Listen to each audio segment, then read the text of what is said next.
ঘটনাস্থল পরিদর্শন করে যে জায়গায় সম্ভাব্য আগুন লাগার যে রুমগুলো আমরা পেয়েছি, আমরা ওখান থেকে 3টা নমুনা সংগ্রহ করি 3টা জায়গা থেকে, এবং ফায়ার সার্ভিস এবং সিভিল ডিফেন্সও আমাদেরকে একটা নমুনা দিয়েছে যে কোনো ধরনের বিস্ফোরক ব্যবহার করে নাশকতামূলকভাবে কি এখানে আগুন লাগানো হয়েছে কিনা। আমার এরিয়াটা ছিল এটাকে যাচাই করা।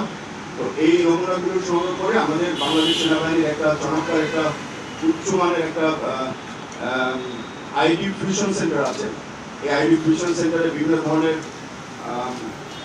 হাই এন্ডের আপনার এক্সপ্লোসিভ ডিটেক্টরস আছে, যেমন মাস স্পেক্ট্রোমিটার, তারপর আইটেমাইজার, এক্সপ্লোসিভ ডিটেক্টর।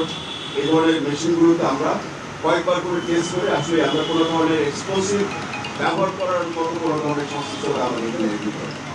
আর ফায়ার সার্ভিস সিভিল ডিফেন্স থেকেও যে নমুনাটা আমরা পেয়েছি, এই নমুনা তো আসলে কোনো ধরনের এক্সপ্লোসিভ কন্টেন্ট ছিল না।